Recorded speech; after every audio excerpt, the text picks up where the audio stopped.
ಎಲ್ಲರಿಗೂ ನಮಸ್ಕಾರ. ಸರೋಜ ಕಿಚನ್ಗೆ ಸ್ವಾಗತ. ಇದು ಯಾವ್ದು ಬಜ್ಜಿ ಅಂತ ಹೇಳಿ ಅಥವಾ ಬೋಂಡ, ಯಾಕಂದರೆ ಬಜ್ಜಿಗಳಲ್ಲಿ ನಾನಾ ಥರ ಮಾಡ್ತಾರೆ. ಇವತ್ತು ನಾ ಮಾಡಿದ್ದು ಆಲೂ ಬೋಂಡ. ಆಲೂ ಬೋಂಡ ತುಂಬ ಈಸಿಯಾಗಿ ಮಾಡ್ಬೋದು. ಅದಕ್ಕೇನು ತುಂಬ ಕೆಲಸಗಳಿಗೇನಿಲ್ಲ. ನೋಡಿ, ಈ ರೀತಿ ಗರಿಗರಿಯಾದ ಆಲೂ ಬೋಂಡ ಹೇಗೆ ಮಾಡೋದಂತ ನೋಡೋಣ. ಮೊದಲು ಆಲೂಗಡ್ಡೆ ಪಲ್ಯ ಮಾಡ್ಕೊಳ್ಬೇಕು ನಾವು. ಒಲೆ ಮೇಲೆ ಬಾಳಿಗೆ ಇಟ್ಟು ಅದಕ್ಕೆ ಸ್ವಲ್ಪ ಎಣ್ಣೆ ಹಾಕಿ, ಎಣ್ಣೆ ಕಾದಾದ್ಮೇಲೆ ಸಾಸಿವೆ, ಜೀರಿಗೆ,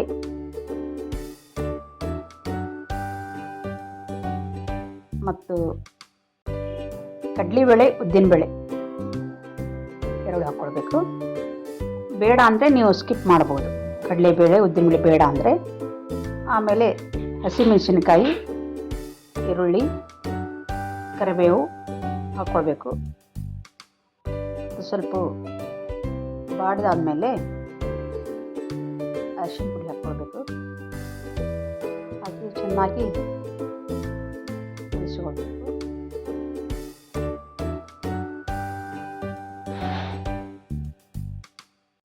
ಈಗ ಆಲೂಗಡ್ಡೆ ಪಲ್ಯ ರೆಡಿ ಆಯಿತು. ಇಷ್ಟಿದ್ರೆ ಸಾಕು. ಅದಕ್ಕೆ ಸ್ವಲ್ಪ ಘಮಕ್ಕೆ ಪುದೀನ ಸೊಪ್ಪು, ಸ್ವಲ್ಪ ಕೊತ್ತಂಬರಿ ಸೊಪ್ಪು ಹಾಕಬೇಕು.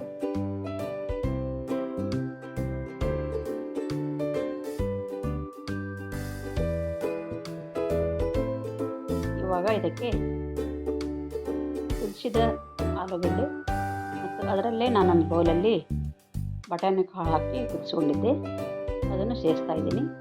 ಬಟಾಣಿ ಕಾಳು ಕೂಡ ಆಪ್ಷನ್, ನೀವು ಹಾಕೋಬೋದು, ಇಲ್ಲಾಂದ್ರಿಲ್ಲ.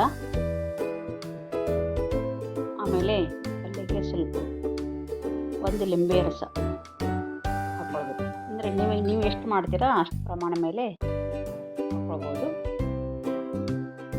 ಲಿಂಬೆನ ಹಾಕಿದರೆ ಸ್ವಲ್ಪ ರುಚಿ ಕೊಡುತ್ತೆ ಪಲ್ಯ. ಕೊತ್ತಂಬರಿ ಹಾಕ್ತೀನಿ. ಇದೆಲ್ಲ ಚೆನ್ನಾಗಿ ಕಲಿಸ್ಬಿಟ್ಟು ಪಲ್ಯ ರೆಡಿ ಮಾಡಿಟ್ಕೊಂಡೆ. ಪಲ್ಯ ರೆಡಿ ಆಯಿತು. ಈಗ ಒಂದು ಬೌಲ್ ತೊಗೊಂಡು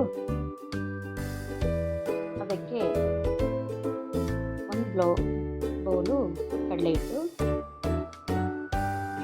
ಕಾಲು ಬೌಲು ಅಕ್ಕಿ ಹಿಟ್ಟು, ಕ್ರಿಸ್ಪಿಗೋಸ್ಕರ ಹಾಕೋದು. ಸ್ವಲ್ಪ ಉಪ್ಪು,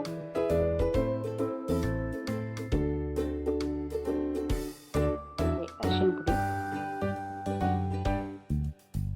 ಅಜ್ವಾನ ಹಾಕೊಳ್ಬೇಕು. ಇವೆಲ್ಲ ಡ್ರೈ ಆಗಿ ಕಲಿಸ್ಬೇಕು. ಸ್ವಲ್ಪ ಎಣ್ಣೆಯನ್ನು ಕಾಸಿ ಹಾಕ್ಕೊಳ್ಬೇಕು. ಒಂದು 3 ಸ್ಪೂನ್ ಆಗೋಷ್ಟು ಎಣ್ಣೆ ಹಾಕ್ಕೊಳ್ತಾ ಇದ್ದೀನಿ. ಬಿಸಿ ಕಾದ ಎಣ್ಣೆ ಇದು. ಈಗ ಕಲಿಸ್ಕೊಳ್ಬೇಕು. ನೋಡಿ, ಹಿಟ್ಟು ಈ ರೀತಿಯಾಗಿದೆ. ಅದು ಇನ್ನೂ ಸ್ವಲ್ಪ ಗಟ್ಟಿ ಅನಿಸ್ತಾ ಇದೆ. ಇದಕ್ಕೆ ಇನ್ನೊಂದು ಸ್ವಲ್ಪ ನೀರು ಹಾಕ್ಕೊಳ್ಬೇಕು. ದೋಸೆ ಹಿಟ್ಟಿನಕ್ಕಿಂತ ಸ್ವಲ್ಪ ಗಟ್ಟಿ ಆಗಬೇಕು. ಸ್ವಲ್ಪ ನೀರು ಹಾಕ್ಕೊಳ್ತಾ ಕಲಿಸ್ಕೊಳ್ಬೇಕು. ತುಂಬ ನೀರಾದರೆ ಹಿಟ್ಟು ಹಿಡಿಯಲ್ಲ.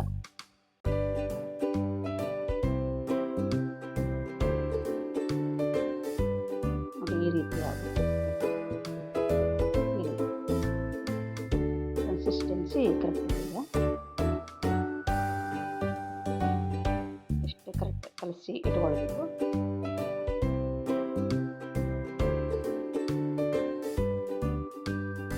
ಆಲ್ರೆಡಿ ಆಲೂಗಡ್ಡೆ ಪಲ್ಯ ಉಂಡೆ ಮಾಡಿ ಇಟ್ಕೊಂಡಿದ್ದೀನಿ. ಅಂದರೆ ಈಸಿ ಆಗುತ್ತೆ ಮಾಡೋಕ್ಕೆ ಅಂತ.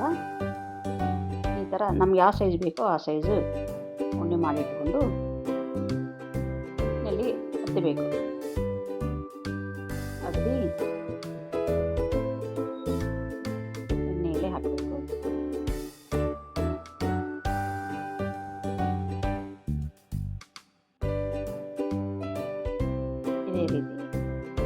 ಉಂಡೆಗಳನ್ನು ನಾನು ಎತ್ತಿ ಎಣ್ಣೆಯಲ್ಲಿ ಹಾಕಿದ್ದೀನಿ.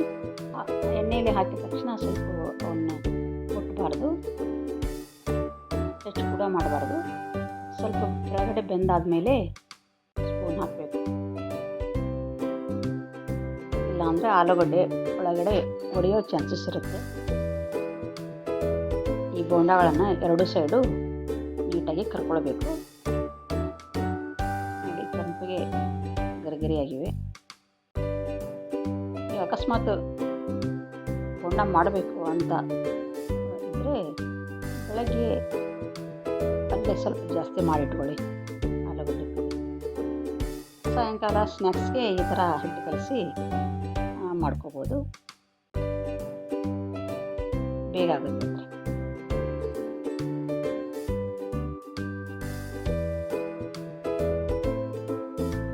ತುಂಬ ರುಚಿಯಾದ. ನಾನು ಈ ಮೊದಲು ಬದನೆಕಾಯಿ ಬಜ್ಜಿ, ಮಿರ್ಚಿ ಬಜ್ಜಿ, ಕಟ್ ಮಿರ್ಚಿ ಅಂತ ಕೆಲವೊಂದು ವಿಡಿಯೋ ಹಾಕಿದ್ದೀನಿ, ನೀವು ನೋಡಿರ್ಬೋದು. ಇದು ಆಲೂಗಡ್ಡೆ ಬೋಂಡ. ಇದನ್ನು ಸಾಸ್ ಜೊತೆ ತಿಂದರೆ ತುಂಬ ಚೆನ್ನಾಗಿರುತ್ತೆ. ಇದ್ರ ಜೊತೆ ಏನೂ ಬೇಡ, ಅಷ್ಟೇನು ತಿನ್ಬೋದು. ಸಾಸ್ ಜೊತೆ ತಿಂದರೆ ಇನ್ನೂ ಸೂಪರ್ ಆಗಿರುತ್ತೆ. ಅದಕ್ಕೆಲ್ಲ ಮಾಡಿಬಿಡಿ. ಇದು ಮಳೆಗಾಲ, ಹೊರಗಡೆ ಮಳೆ ಆದಾಗ ಈ ರೀತಿ ಮಿರ್ಚಿ ಬಜ್ಜಿ ಬೋಂಡ ಮಾಡ್ಕೊಂಡು ತಿಂದರೆ ಮನಸ್ಸಿಗೆ ಏನೋ ಒಂಥರ ಖುಷಿ ಆಗುತ್ತೆ. ಈ ವಿಡಿಯೋ ನಿಮಗೆ ಇಷ್ಟ ಆಗಿದೆ ಅಂದ್ಕೊಂಡಿದ್ದೀನಿ. ಇಷ್ಟ ಆಗಿದ್ದರೆ ಲೈಕ್ ಮಾಡಿ, ಶೇರ್ ಮಾಡಿ.